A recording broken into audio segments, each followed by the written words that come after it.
สวัสดีเด้อครับพ่อแม่พี่น้องเนาะคลิปนี้บ่พรสิมาตอบเม่นอ้ายเพิ่นเนาะอ้ายเพิ่นบอกว่ามึงเคยเห็นรถไฟฟ้าบ่มันแห่งทันสมัยกว่าของไทยเนาะความหมายของเราก็บอกว่ารถไฟฟ้าลาวนี่ทันสมัยกว่ารถไฟฟ้าไทยเนาะบ่พรบ่ฮู้ดอกบ่พรบ่เคยขี่เนาะรถไฟฟ้าประเทศลาวแม้แต่บ่พรจะเป็นคนลาวคือกันก็อย่าเนาะบ่พรก็สิมาตอบตามเหตุและปัจจัยเป็นหยังสิจึงบ่ฮู้เนาะเพราะว่าชีวิตนี่จักสิได้ขี่รถไฟฟ้าลาวหรือบ่เป็นหยังจึงบ่ได้ขี่เพราะว่าลาวเพิ่นสร้างรถไฟฟ้าแล่นออกประเทศจีนเนาะซึ่งบ่พรก็สิบ่มีปัญญาที่จะได้ไปขี่หรือว่าสิได้ไปเห็นเนาะอาจสิมีส่วนที่ว่าอาจจะแล่นผ่านลงพระบอกลงพระบางแต่ว่ามันอยู่ไกลกับบ้านเกิดบ่พรเนาะซึ่งบ่พรเนี่ยอยู่สวรรณเขตคือสิบ่มีโอกาสได้ขึ้นไปเวียงจันทน์แล้วสิไปนั่งรถไฟฟ้าเข้าไปประเทศจีนผ่านลงพระบางดอกเนาะพ่อแม่พี่น้องเพิ่นว่ารถไฟฟ้านี่ท่านรถไฟฟ้าลาวนี่ทันสมัยกับรถไฟฟ้าไทยเนาะทันสมัยบ่ทันสมัยกับความแตกต่างมันก็เห็นได้ชัดพ่อแม่พี่น้องรถไฟฟ้าไทยนี่เขาเจ้าสร้างในตัวเมืองเขาเจ้าสร้างในประเทศแล้วก็เพิ่นสิสร้างให้แต่ในประเทศบ่ได้สร้างแล่นออกไปประเทศลาวเนาะบ่ได้สร้างแล่นออกไปพม่าเพิ่นสร้างในประเทศตัวเองก่อนถึงขั้นว่าวันหนึ่งถ้าเพิ่นสร้างเสริมโยงกันหมดเนาะระหว่างโคราชมากรุงเทพกรุงเทพไปเชียงใหม่หรือว่ากรุงเทพไปต่างๆนานาหมดแล้วเพิ่นถึงจะสร้างออกนอกประเทศนะในมุมมองบ่พรเนาะซึ่งแม้ว่ามันแตกต่างกันหลายเนาะรถไฟฟ้าลาวนี่เพิ่นสร้างแล่นเข้าประเทศจีนคนประชาชนคนลาวส่วนใหญ่ก็คือสิบ่มีโอกาสได้ขึ้นไปนั่งหรอกนอกจากคนมีเงินคนมีเงินหรือคนมีฐานะที่ไปเล่นไปเที่ยว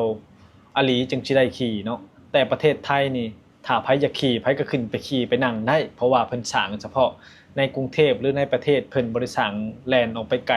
นอกประเทศเพิ่นสร้างให้คนในประเทศเพิ่นใช้งานพ่อแม่พี่น้องเนาะเจ้าต้องทำความเข้าใจใหม่เด้อก่อนสิเอาไปเปรียบเทียบลาวกับไทยนี่ก็บ่ได้ผิดบ่ได้เถียงกันบางทีบ่พรนี่มารีวิวหรือว่ามาถ่ายหยังก็เฮาเว้าแต่แนวสิ่งดีๆในประเทศเพิ่นเนาะก็คือคนไทยเพิ่นไปเห็นประเทศลาวเนาะสถานที่สวยงามเพิ่นก็ชมแต่เจ้ามาเว้าแบบนี้ว่าบอกว่ารถไฟฟ้าไทยรถไฟฟ้าลาวรถไฟฟ้าลาวทันสมัยกับของไทยแบบนี้เจ้าเปรียบเทียบโดยตรงว่านี่มันบ่สมควรเนาะเพราะว่าถ้าเปรียบเทียบแล้วลาวเฮากับไทยนี่ลาวเฮายังตามหลังประเทศไทยหลายขุมก่อนที่ลาวเฮาจะทันประเทศไทยประเทศลาวเฮาต้องสร้างถนนหนทางก่อนอันดับแรกต้องสร้างถนนหนทางให้มันทันสมัยให้มันสะดวกสบายคือประเทศไทยก่อนที่เฮาสิมาเปรียบเทียบเนาะทุกวันนี้ประเทศลาวคนลาวยังทำมาหากินยังอาศัยประเทศไทยเป็นหลักเนาะ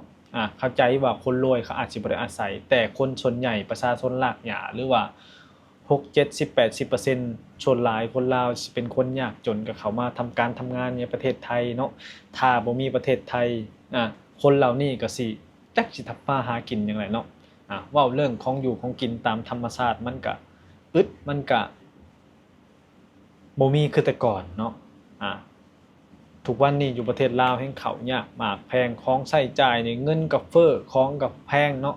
ถ้าบ่มีลูกมีหลานเข้ามาเฮ็ดงานอยู่ประเทศไทยนี่จักสิเอาหยังไปฝากเงินให้พ่อให้แม่ยามเจ็บไข้ได้เป็นสิเอาเงินหยังไปรักษาพ่อแม่เนาะนั่นแหละนะเพราะฉะนั้นถ้าเอาเปรียบเทียบนี่โอ้ยเนาะ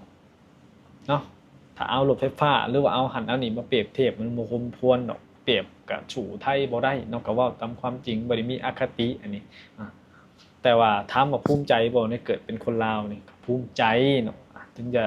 พัฒนาช้าเฮาก็ภูมิใจแต่ว่าบ่ควรสิมาเว้าแบบนี้เนาะเฮาเว้าแต่ในสิ่งดีๆเจ้าจะเว้าสิ่งในดีๆประเทศเฮาเนาะเฮาก็เว้าไปถ้าเฮามาเห็นประเทศไทยเฮาก็เว้าแต่สิ่งดีๆเนาะบ่แม่นสิว่าเห็นนิดๆหน่อยๆที่มันบ่ดีก็สิมาเว้าใส่ร้ายป้ายสีกันแบบนี้มันบ่แม่น มันบ่แม่นไอ้คิดใหม่เด้ออ้ายเด้อเนาะเปรียบเทียบไปก็เท่านั้นแหละประเทศไทยเฮาประเทศลาวนี่มันยังบ่ทันในประเทศไทยเนาะเปรียบเทียบประชากรก็ยังเป็นรองเนาะ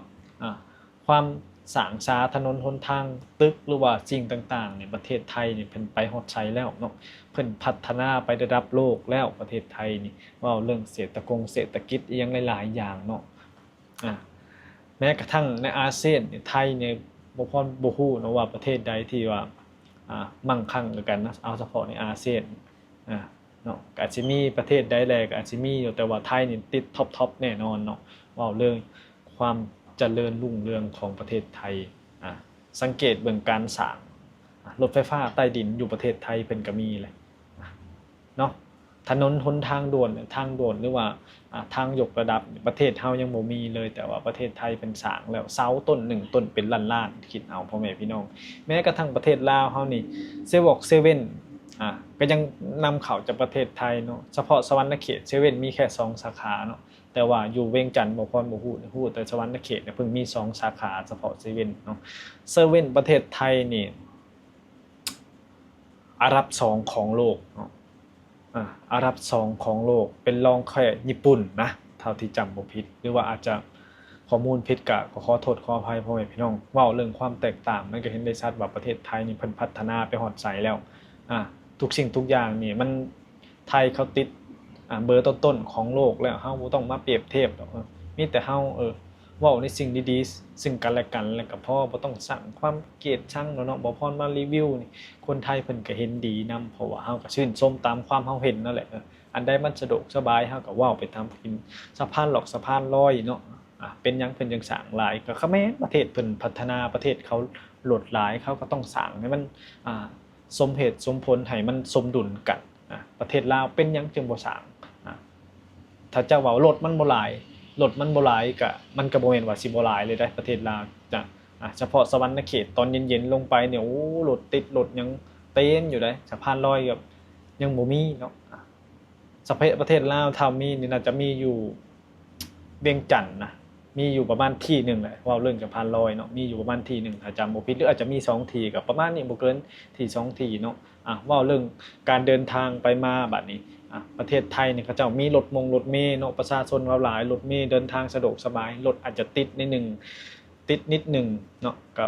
หลายแดดแหละถ้าจะติดก็สิเป็นช่วงเย็นๆหรือว่าจะเป็นช่วงเช้าๆเท่าที่พ่อพรสังเกตเหมือนเพราะว่าเป็นหยังช่วงเย็นนี่คนส่วนมากออกไปลูกหลับเต้าจากโรงเรียน2มาตอนเช้าคนไปเดินทางไปทำงานหรือว่าไปส่งลูกเรียนส่ง2เวลานี่รถก็อาจจะติดได้หน่อยนึงหรือว่าส่งฝนตกก็เป็นเรื่องปกติได้ถ้าผู้ใดอยากประหยัดเผื่อเวลาได้ก็นั่งรถเมล์เนาะ3-4 หาสถานีบ่กี่บาทถือว่าสะดวกสบายประเทศลาวได้มีบ่รถเมล์ตอนนี้ก็เซาที่เห็นก็เวียงจันทน์เพิ่งจะเปิดเนาะแต่ว่าเพิ่งจะเปิดรถเมล์เนาะเพิ่งจะมีรถเมล์ก็คล้ายๆรถเมล์คล้ายๆรถไฟฟ้า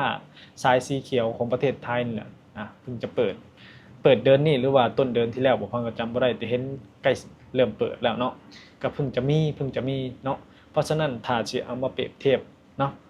มันก็สู้ไทยบ่ได้แต่ที่ว่ามานี่เนาะข่อยบ่ได้เปรียบเทียบข่อยแค่รีวิวประเทศไทยตามความเจริญตามความเป็นจริงของประเทศไทยบ่แม่นว่าสิว่าเว้าใส่ให้ประเทศลาวเนาะเฮาต้องเว้าความเป็นจริงเนาะประเทศเฮาจึงพัฒนาแนวคิดเฮาก็ต้องพัฒนาไปนำบ่แม่นสิงมง่ายอยู่แต่แนวเก่าๆเดิมๆเนาะพ่อแม่พี่น้องคนอยากฉลาดอยากพัฒนาต้องแนวคิดเฮาต้องเปิดกว้างยอมรับในความเป็นจริงประเทศเพื่อนบ้านเพิ่นพัฒนาเฮาก็เว้าเพิ่นพัฒนาประเทศเพื่อนบ้านเพิ่นมีความสะดวกสบายการพัฒนาทุกสิ่งทุกอย่างนี่ไปได้ไกลเฮาก็ต้องชื่นชมแล้วก็ยอมรับตามความเป็นจริงเด้ออ้ายเด้อฝากไว้แด่